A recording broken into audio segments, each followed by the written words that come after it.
이야기의 힘이라는 책이 있습니다. 한국의 한 TV 방송국에서 방영했던 다큐멘터리를 책으로 엮은 것입니다. 이 책에서는 이야기라는 것이 우리들 인간에게 얼마나 큰 힘을 발휘하는가 그것을 이야기하고 있습니다. 인간은 이야기와 함께 태어나고 이야기 안에서 자라납니다. 아주 먼 원시 시대로부터 인간은 이야기를 통해서 추상적으로 생각하는 힘도 길렀을 테고 또 창조적으로 생각하는 법도 배웠을 것입니다. 그래서 이야기를 들을 때 인간은 지성적으로 그 이야기를 이해할 뿐만 아니라 또 감성적으로 그 이야기 속에 공감되고 몰입되어서 그 이야기를 자기가 간접적으로 체험해 보는 듯한 또 다른 삶을 살아보는 듯한 그런 경험을 하게 되는 것입니다. 우리가 요즘 읽고 있는 이 모세오경도 정말 많은 이야기들로 가득 차 있습니다. 특히 아브라함부터 요셉에 이어지는 그 족장 시대 역사는 정말 흥미로운 이야기들로 가득 차 있죠. 그래서 이 부분들은 성경 통독하실 때 읽기도 쉽고 그 이야기 속에서 정말 다양한 많은 교훈들도 얻을 수가 있습니다. 어쩌면 하나님 나라의 진리들은 그렇게 이야기를 통해서 전달되는 것이 맞는지도 모르겠습니다. 이렇게 뭐 종교적인 어휘로 가득한 설교나 신학적인 문장들보다는 이런 이야기 속에서 하나님 나라의 풍성한 정말 깊고도 다양한 그런 의미들이 보다 더 잘 전달될 수 있는 것이 아닌지 모르겠습니다. 오늘 우리가 창세기 29장을 읽었는데요. 29장의 한 부분을 읽었는데 여기서 이스라엘의 실질적인 시조라고 할 수 있는 야곱의 이야기를 들려주고 있습니다. 그 줄거리를 읽어가다 보면은 이 야곱의 이야기가 정말로 요즘 인기 있는 어떤 드라마 보는 것보다도 더 흥미진진하게 느껴질 때가 있습니다. 종교적이고 영적인 교훈들도 물론 있을 수 있지만 그보다는 너무나 평범해 보이고 또 우리 주위에 있을 법한 그런 실제 사람들의 이야기로 느껴지기 때문에 그렇습니다.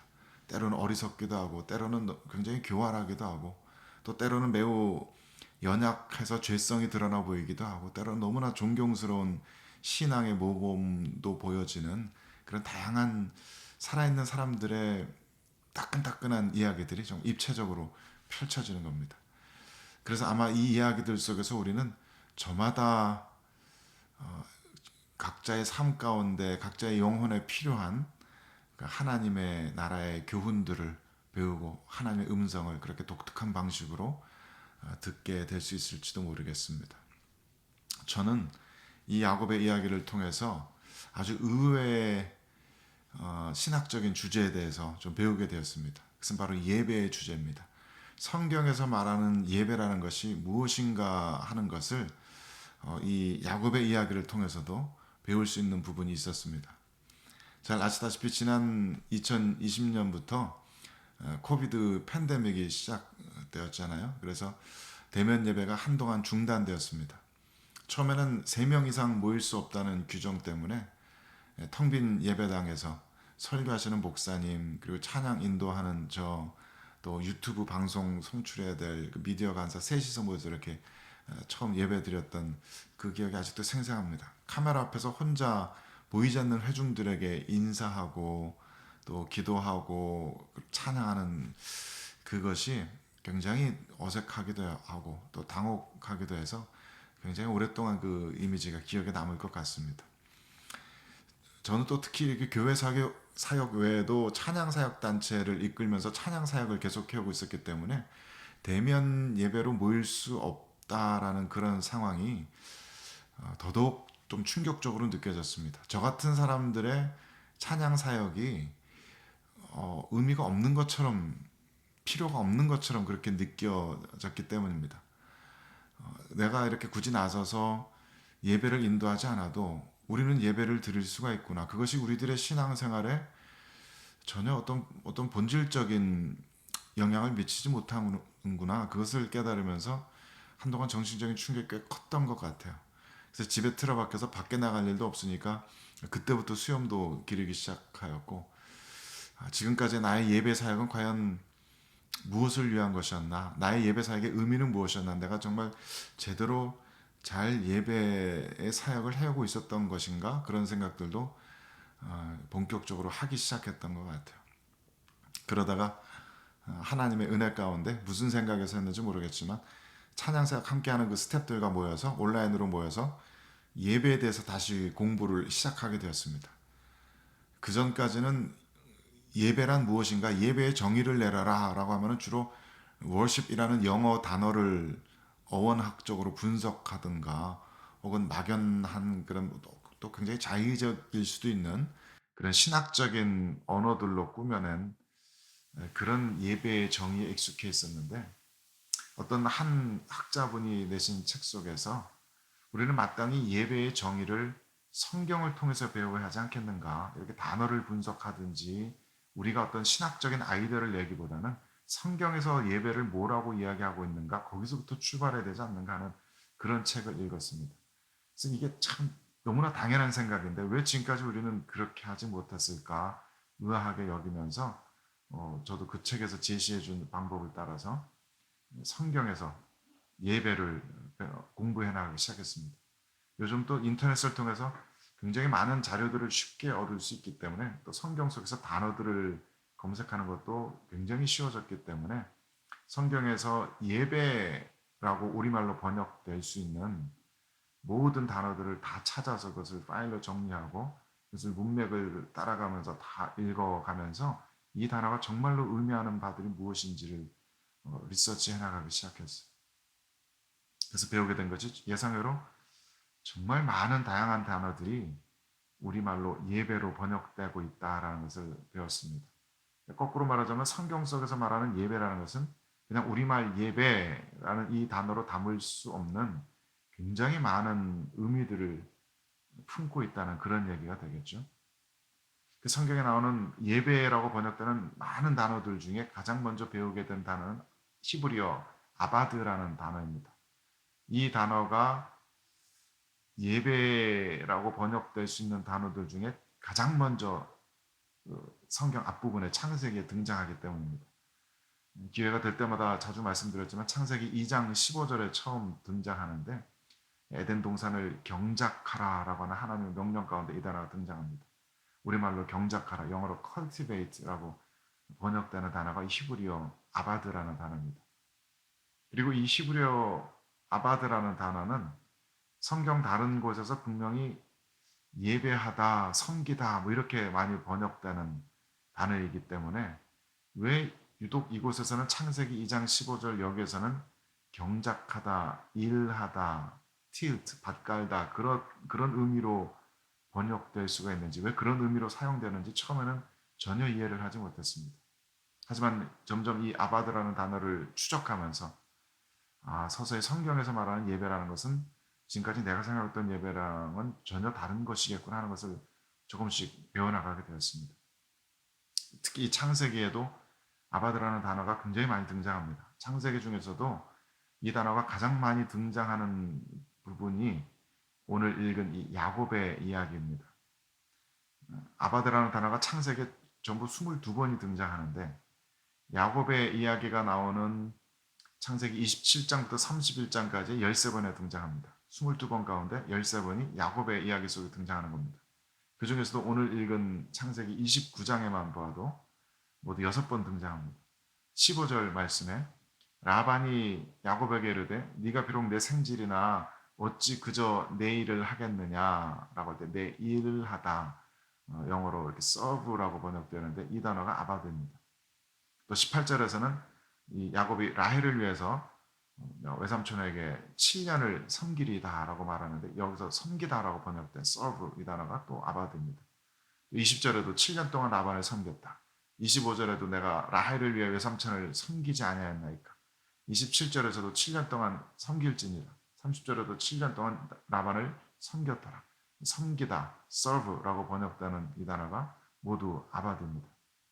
그러니까 이 우리말로 예배라고 번역되기도 하는 아바드라는 단어의 뜻이 어떤 것인지 짐작이 좀 가시죠?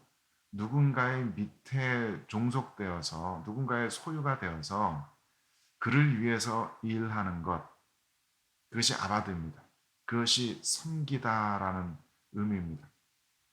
다시 말해서 하나님을 예배한다는 것은 성경적 의미에서 하나님을 섬긴다라는 의미도 됩니다. 물론 다른 의미도 많이 있지만은 경배한다라는 의미도 많이 등장합니다만은 그만큼 많이 등장하는 것이 섬긴다라고 하는 의미입니다.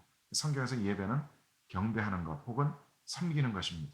하나님을 섬긴다는 것은 하나님께 속한 사람이 되어서 하나님을 위해서 일하는 것을 의미하는 것입니다. 신약 성경에서도 사도행전 27장 말씀 보면은 로마로 붙잡혀가는 사도 바울이 풍랑을 만나서 막 배가 난파되기 직전에 선원들을 독려하면서 이런 말을 하죠. 내가 속한 바고 내가 섬기는 하나님의 사자가 어젯밤에 내 곁에 서서 나한테 이렇게 말하였다. 그런 구절이 있습니다. 여기서도 사도 바울이 내가 하나님을 섬기는 사람이다라고 표현을 합니다. 이 부분은 물론 헬라어로 기록된 부분이지만 히브리어로 기록된 구약성경의 그 아바드 개념과 일맥상통하는 그런 개념인 것입니다. 이때 사도 바울은 하나님의 나라를 위해서 하나님 나라의 복음을 온 땅에 전하는데 자신의 모든 삶을 들여서 헌신하고 있었지요. 하나님을 위해서 일을 하고 있었습니다. 그래서 이 사람의 삶은 하나님의 목적을 위해서 하나님 나라를 세워가시는 하나님의 목적을 위해서 온전히 드려지고 있었습니다. 그러한 때에 사도 바울은 내가 하나님을 섬기는 사람이다. 내가 하나님의 예배자이다 라고 말할 수 있었던 것입니다.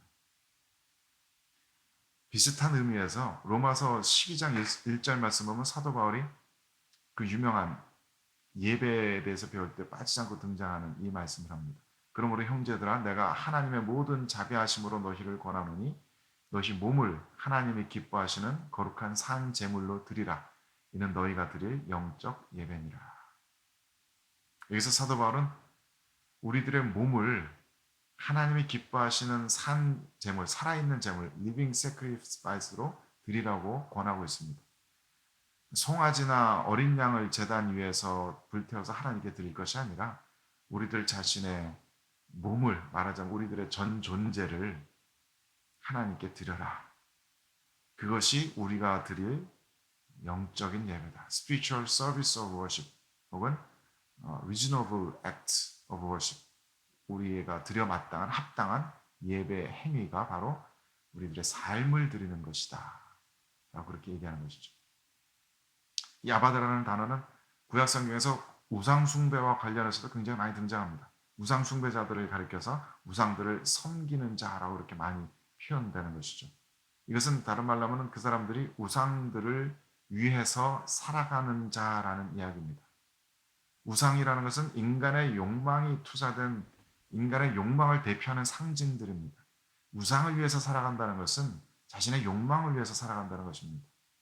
자손을 많이 낳고 싶은 욕망, 물질적으로 부유해지고 싶은 욕망, 육체적인 쾌락을 쫓고 싶은 욕망, 그 욕망들을 위해서 살아가는 자, 그 욕망이 자신의 삶의 목적이고 목표가 되는 그런 자들을 가리켜서 우상을 숭배하는 자, 우상을 섬기는 자라고 성경은 이야기하는 것입니다.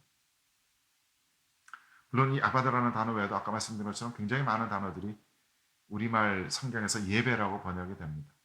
우리말로는 한자로 예배라고 하면 예를 갖추어 절한다라는 뜻이기 때문에 예배라는 단어를 들으면 우리는 그런 종교 집회를 생각하기가 쉽습니다. 아마도 우리에게 익숙한 유교적인 그런 종교적인 세레모니, 마치 제사를 지내는 것처럼 엄숙한 그런 종교적인 모임을 생각하게 되기가 쉽습니다. 하지만 그것은 우리말 예배를 분석할 때 나오는 예배의 개념이고요. 성경에서 말하는 예배 개념은 종교 집회와는 전혀라고는 말할 수 없겠지만 거의 상관이 없습니다. 물론 예배라고 번역되는 단어 중에 어떤 단어들은 종교적 집회를 섬기는 것을 뜻하는 단어도 있지만 성경에서 말하는 예배가 종교 집회와 1대1로 대칭되는 그런 개념은 전혀 아닙니다. 다시 말해서 우리가 성경적 개념에서 예배를 배우고자 할 때 가장 먼저 우리들의 머릿속에서 종교 집회 그 이미지를 버려야 하는 것입니다.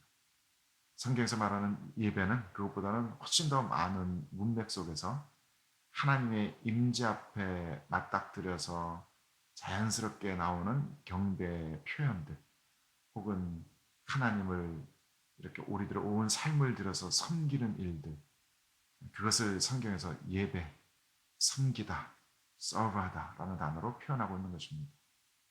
그러니까 앞으로 하나님을 예배한다, 나는 하나님의 예배자입니다, 하나님을 예배합시다라고 이런 말을 할 때는 이제부터 이 야곱이 라헬을 얻기 위해서 7년 플러스 7년 도합 14년을 라반 밑에서 섬겼던 그 이야기를 한번 떠올려 보시길 바랍니다. 라반 밑에서 충성스럽게 자신의 삶의 모든 것을 들여서 시간과 재능과 정성을 들여서 라반을 위해서 일했던 그것이 아바디입니다.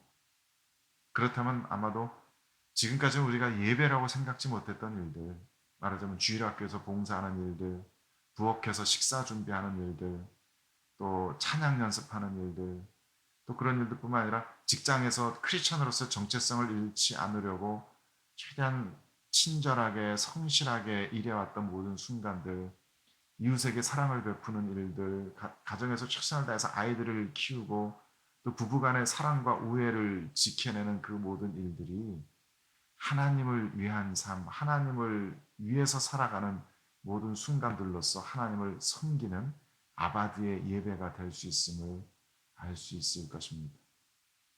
거꾸로 말하자면 우리가 종교적인 집회로 모이는 가운데서도 우리는 전혀 하나님을 섬기지 않을 수가 있는 것입니다.